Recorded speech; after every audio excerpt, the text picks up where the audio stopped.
Okay, so ladies and gentlemen, I think there's a fair risk of me becoming resident mannequin on this review actually, because Mark is literally so enthusiastic about this bike.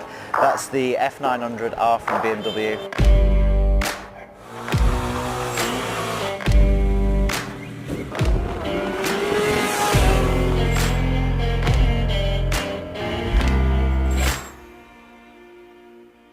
So this is a really hugely important motorcycle for BMW in my opinion. Replaces, I think it's fair to say, a bike that has probably been in production for a little bit too long. They introduced the original F900R in 2009. That is a 10-year-old bike now. And I don't think BMW would complain too much if we suggested it was getting a bit long in the tooth. And of course, when you see that, because it's sort of like fallen out of like interest really, I think. Oh yeah, and you know, that's reflected in the kind of offers that BMW have been rolling out of late on that particular motorcycle. I mean, safe in the knowledge they knew the new one was coming, but yeah, a very, very important motorcycle, given that in that intervening period that market has become huge, right? Middleweight bikes now are such an important sector for all the major manufacturers. I've got to say, BMW have really put their best foot forward with this bike. Haven't they just? And on specification alone, I mean, it's just massive, and actually for like a really super competitive price, taking into account the competition. Every time we've looked and talked about this bike, because obviously we saw this bike for the first time in Italy 2 weeks ago at EICMA. I mean, there are so many sort of pluses for this motorcycle, but the thing that really kind of shouts the loudest is the value for money. And it's a little bit unfair really to kind of talk about that in too much detail, because it's almost like you're kind of diminishing all the other benefits of having a bike like this from BMW. But you can't argue with the fact that when you offer the entry-level bike on this product at 8,395, it's just unbelievable value for money. You know, you buy yourself a BMW, and I know. Yeah. I mean, you know that, and you kind of hit the nail on the head really with that, because BMW is a premium brand, it's a premium manufacturer. You know, I've like, even if you look at the cars, you know, I've owned Honda cars, I've owned other, you know, sort of car, and then I've also owned a BMW, and even on spec form, you know, if the cars are like pretty similar, you jump into BM, there's a difference. There is a difference. I think everybody who rides a BMW ends up, yeah, but you know, it's not a BMW, whether that's the switch gear, whether that's the way it rides, whether it's the way it brakes, you know, it just works. And on specification form, okay, they might not shout the loudest. You know, like weight on this bike is 211 kilos wet. But it will be 211 kilos wet. I mean, some of the manufacturers, I mean, I think they take them into outer space when they weigh them. Yeah. And of course, when it's in a gravity box. Yeah, exactly. So, you know, everything they say about it will be the case. Oh yeah, they're conservative, aren't they? Yeah, they are, and conservative on the side of accurate. Yes. But you cannot get away from that, and the risk of sounding like a massive BMW fanboy. What you get with this bike at that price is just outrageous, to be honest. And they've been very deliberate about that. You know, they want to side into that market and say, you know, potential Yamaha buyers, potential Triumph buyers, potential Kawasaki buyers, you've got to look at our bike. And what they've also done, of course, in terms of a styling exercise, if you put the old F800 next to this is a huge leap forward. You know, it is a really good looking bike. I mean, Jeff has never been a massive, he's always liked his Jap bikes, hasn't he? For the first time, I dragged him over to the stand in Italy, and he's absolutely loving this thing. Is he? You know, proportions are right.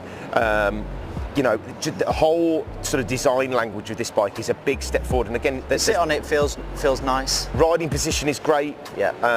And of course, the tech that comes with the bike. Now, obviously, the entry-level bike is at 8.3. We've been talking to one of the representatives on the BMW stand over the last couple of days. He's been kind enough to give us a bit of an inside track on the spec, because the bike's going to sell is the Sport. And this is the Sport model. Actually, in my opinion, it's got the nicest colourway as well. It's got the nicest selection of bits and pieces on it. So, but the spec list is it's ludicrous. Yeah, it is. In fact, it's so long that I've got the actual official spec book here.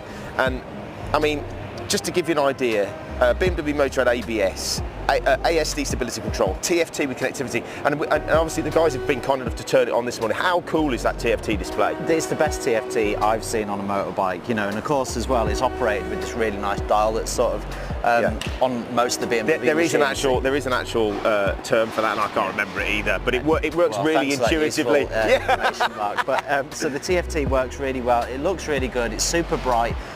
works really well. You've even got a lap timer on this, which I think is just like... Well, it's got lean angle sensor. Yeah. It's got brake pressure sensor, so it tells you how much lever pressure you're applying. Yeah. Lap timer. The connectivity means that you can run sat nav through it. You can run your phone as through standard. it. Yeah, as standard. That's really great. I think that's so cool. You just have to have the BMW app on your phone. It will connect. Yeah, yeah. It's got the Sport. He also said has got automatically adjusting suspension, which I think for like £9.5 which is what it's going to cost. Yeah. So retail price 9,485 on this bike. I can't think of any other of the competitors that are sort of doing that level of tech for this price, and then you chuck into the account that's a BMW and it's going to, you know, do what it says on the tin.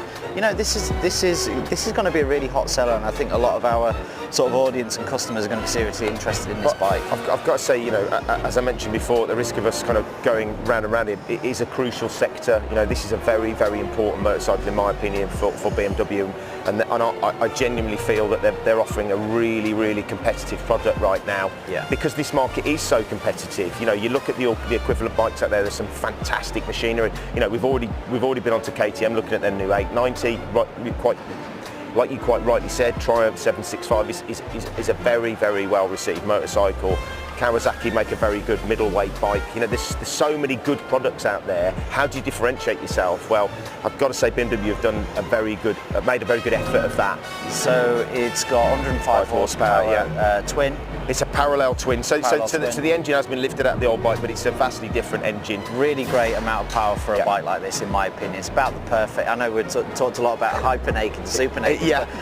You know, this engine is going to be great. Yeah, I mean, it offers more performance than the previous bike. Yes, the curb weight is slightly up, but it's got a low centre of gravity. Another thing with this, it's got a plastic fuel tank. I think it's 13 litres. So of course, you know, all the weight is at the bottom of the bike. So you know the centre of gravity is going to be low, which improves handling and sharpness and agility. And as I say, the spec on the Sport, and that will be the key product. That's that spec of bike, quick shifter, a massive suite of electronics on it. It's even got heated grips. Oh, I love heated grips. We just wanted to get a second opinion. Obviously, the bike hasn't been sort of released to the press yet for road testing, but you have been lucky enough to ride the bike, and a little bit in anger, as I understand it. Could you just sort of tell us a little bit about what it rides like? Yeah, absolutely. So we were lucky enough to go and ride this on the launch videos and the promo videos over in Croatia. Wow. And yeah, first of all, the new motor's awesome. If you've ever ridden the old F900R, it was a good bike, but it was starting to feel a little flat. And the new 850 motor in these 900s has got so much more drive and mid-range. Right. It's kind of woken the whole bike up. Yes. So it's kind of now, instead of wringing its neck everywhere, you're now kind of always got a ton of torque. Doesn't matter what gear you're in.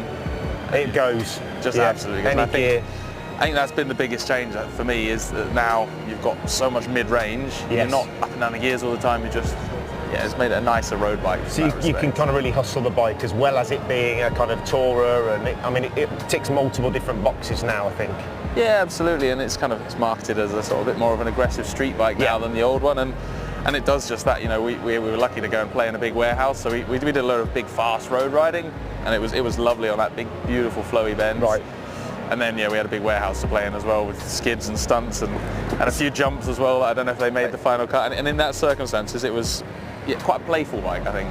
So, I mean, kind of aside from the riding experience, a massive change in terms of the styling. So, I guess what they're trying to do is kind of match up that more aggressive look and profile with the way the bike rides as well, I guess. Absolutely, yeah. And the F900R was kind of the bike had been around a long time, you know, and in all honesty, I think a lot of people had forgotten it existed. Well, it's like 10 years, I think, 10-year anniversary. It's quite a long time for BMW particularly. Exactly, and so when this came out, like I say, it needed a new styling. It needed a kind of and a bit more of a shift towards a younger, more sporty market, which BMW's changed. You know, in the last decade, they've come that more sporty, more aggressive way. Absolutely. I think this has got a massively wider appeal than the previous bike. It looks modern, it feels modern, and obviously based on what you're telling us, it rides in a much more contemporary way. Exactly that, and again, like with all the new BMWs now, you've got TFT dash, you've got rider mode, you've got all of those kind of creature comforts that we've come to expect, that then make a fast performance street bike really usable on a day-to-day basis. Brilliant, perfect, thank you very much. Every BM that I've ridden, and I've ridden a few now actually, which I'm... You're catching up with me? Yeah, I'm catching up, not quite there yet. But I've always come off and thought that the brakes are really sorted, and this looks to be no different. It's got, you know, Brembos. So we can assume that that will be the same deal. Yeah. It's got S21 Bridgestone tyres, which are really good tyre. They're the same ones fitted to that Husqvarna Vitpillen 701. Yeah. Really great in the dry. Yes. I think, you know, there's probably slightly stickier options in the cold and wet, but in the dry they're absolutely fantastic. Well, look, here's a thought, Mark, right? So I know I've just mentioned Vitpillen 701, and I've been riding it for a month, and that has probably been my favourite bike the whole year. Yeah. Right. But Stop that talking now, about it at now. 2020, that's going to be £9 grand. Yeah. How do you think, you know, when you're talking about the sport variant with all its rider modes, with another 35 horsepower, for It's interesting, basically isn't it? another 500 quid. I mean, It's this interesting. is really a great value bike. You can't underestimate that. Do you know what, Aaron? The bottom line here is it's a great time to think about buying a new bike, upgrading your existing bike. If you're new to the motorcycle world and you're thinking about a middleweight bike, you are spoiled for choice right now. There is so much good product on the market. Yeah. You know, all of these new products have been released because of the Euro. You know, now because they've got their heads around Euro 5 legislation. And as a result, you know, we're seeing more powerful bikes, we're seeing lighter bikes, we're seeing phenomenal value bikes. And this to me is very much in kind of encapsulates all of those things. Yes. And you know that I'm in the market. I'm always in the market for a new bike. I can't help myself. And you know, I mean, ultimately, I'm probably looking at changing in 12 months. But in the interim, I'm going to definitely want to ride this bike. Definitely want to try it, and it is a serious contender for me. What's also interesting, of course, is that this kind of sister brother bike, the XR, has just been launched as well. I know we're going to talk about that in another video.